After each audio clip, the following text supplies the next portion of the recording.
He said, that motherfucker cold.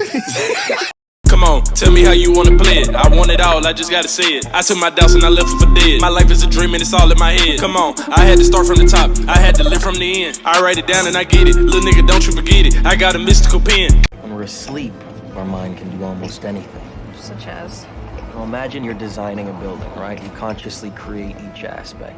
But sometimes it feels like it's almost creating itself, if you know what I mean. Yeah, like I'm discovering it. Genuine inspiration, right? Now, in a dream, our mind continuously does this. We create and perceive our world simultaneously, and our mind does this so well that we don't even know what's happening. That allows us to get right in the middle of that process. How? By taking over the creating part. Yeah, now, this is good, y'all. Y'all know what it is. We hopping straight into today's video. Today, we will be talking about the movie Inception and the esoteric manifestation, law of assumption coding behind it. You feel me? This movie, to me, it highlighted the power of the subconscious mind. It also highlighted inner conversations and how they could be used to incept or plant a seed in our mind to create a different belief, a different reality, you feel me? And even in the first clip that I put, he talks about how your subconscious is capable of actually perceiving and creating reality at the same time. And in the clip, she asks, well, how do we do that? And he says, by taking over the creative part. That is how, when you're living in this dream that we call life, because you know a lot of the little songs we sang growing up were very telling. Row, row, row your boat gently down the stream or up the stream, I don't know. Merrily, merrily, merrily, merrily, life is but a dream. Feel me? And how do you take over the dream? You become the creator. So let's get to the next clip and we're gonna break all this shit down. Today's gonna be a fun video, so y'all lock in with your boy. Listen, if you're gonna perform Inception, you need imagination. Let me ask you something. Have you done it before? We tried it. We got the idea in place, but it didn't take. You didn't plant it deep enough? No, it's not just about depth. You need the simplest version of the idea in order for it to grow naturally in your subject's mind. It's a very subtle art. So what is Now notice in this clip how he says, you cannot perform Inception without imagination. Basically, you cannot plant a seed or change your reality without the mind first. He also says, the main character, Cobb, which is Leonardo DiCaprio in this movie, he asks him, well, why didn't it take? Why didn't it implant? Like, did it not go deep enough? This is a lot of people when they're looking for a magical method, which method works better. And what does he say? He said, it's a simple idea that often takes hold. Keep it simple. You've been doing it your whole life. You've been planting ideas in your head via your inner conversations, which is what this movie is about.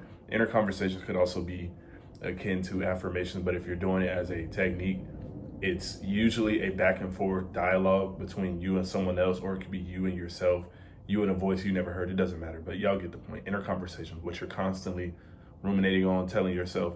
It's as simple as that sometimes, and that's what he explains. I think this movie, I know this movie basically tells you how to work your fucking subconscious mind.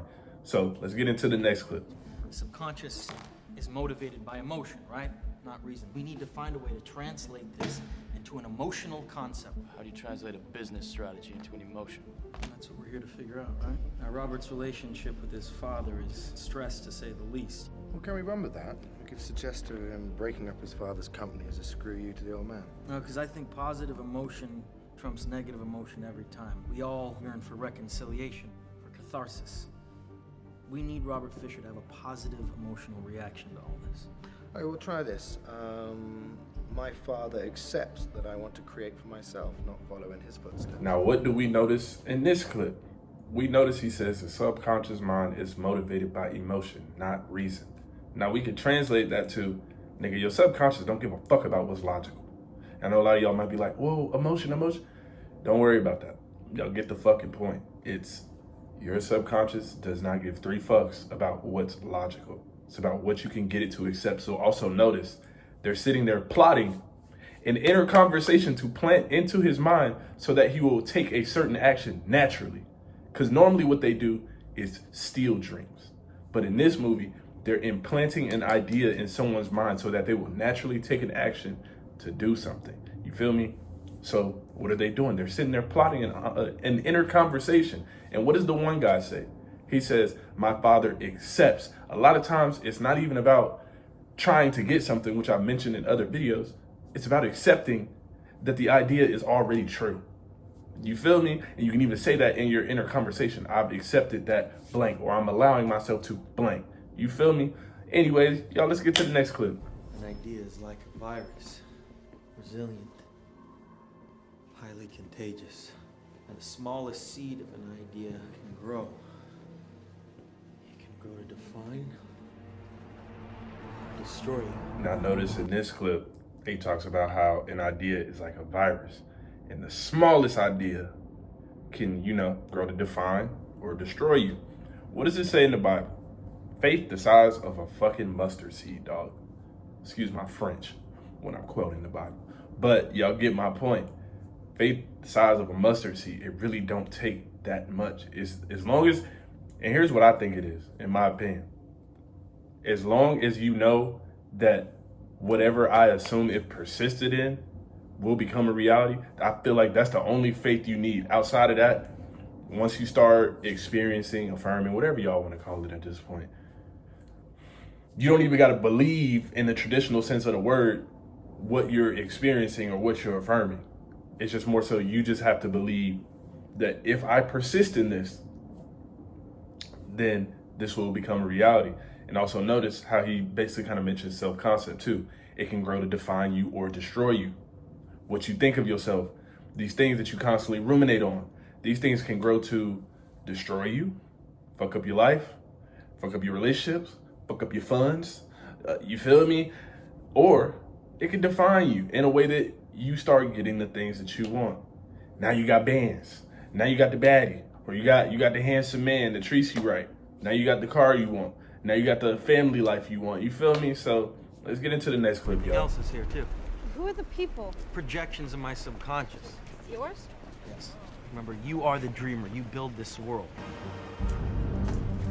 Why are they all looking at me? Because my subconscious feels that someone else is creating this world. The more you change things, the quicker the projections start to converge on you. Converge? They sense the foreign nature of the dreamer. They attack like white blood cells fighting an infection. Now notice how in this scene, she asks, who are the people? He said, projections of my subconscious mind.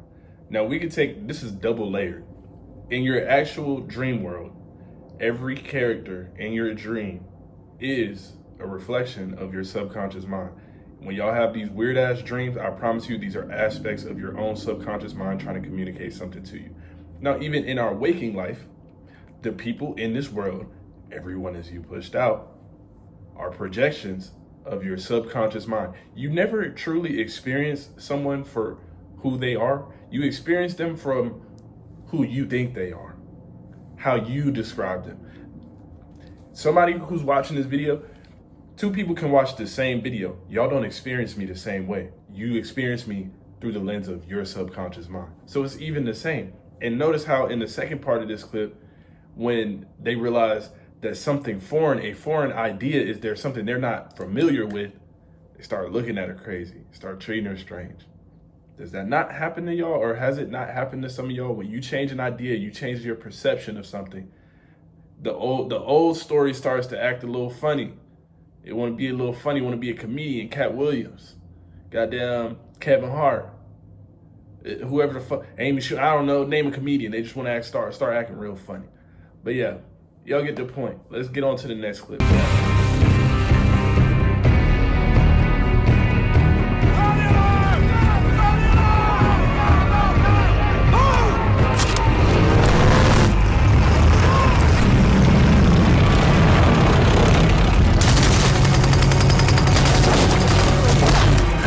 Now let's explain this clip. I'm gonna add some context. At this point in the movie, they are this close to implanting the idea in the subconscious mind that they did via inner conversation. They created the inner conversation, they planted it, they're almost there. That scene is a depiction and illustration of the defense mechanism that is built within the subconscious mind. What have I told y'all over and over again? Your subconscious mind has one job, is to protect you. It don't give a fuck about none of that other shit. It's to protect you. That's it. So when this foreign idea comes in, that is what is going on. The snow soldiers and all the shooting, it's protecting this man's it's protecting his ideas, his interests, what is familiar to them. Now, have y'all noticed, again, weird shit happens sometimes. You can obviously, change the rules of your reality where, everything works out smoothly, which I highly suggest y'all do. But for those who have experienced it, you may be experiencing it right now. That is what's going on. Your subconscious mind is trying to protect you. That's why shit, you're like, oh, I experienced the opposite. I had a weird dream. This, that, and the third happened. It's just your subconscious mind trying to protect you. That's it. Nothing more, nothing less. It doesn't know this idea to be familiar. And what is not familiar or known is deemed as dangerous. You feel me? That's the breakdown of all of this whole movie. It tells you about the subconscious mind, its defense mechanisms, that you are the dreamer, that you are the one who perceives, that also you are the one via an inner conversation. Sorry, I'm stuttering over my words. That you can change your perception of reality, and not only your perception, you can change what you experience. And when you get that idea into your mind, the actions that you naturally need to take to do X, Y, and Z will happen automatically. That is the metaphysic, esoteric breakdown of this movie.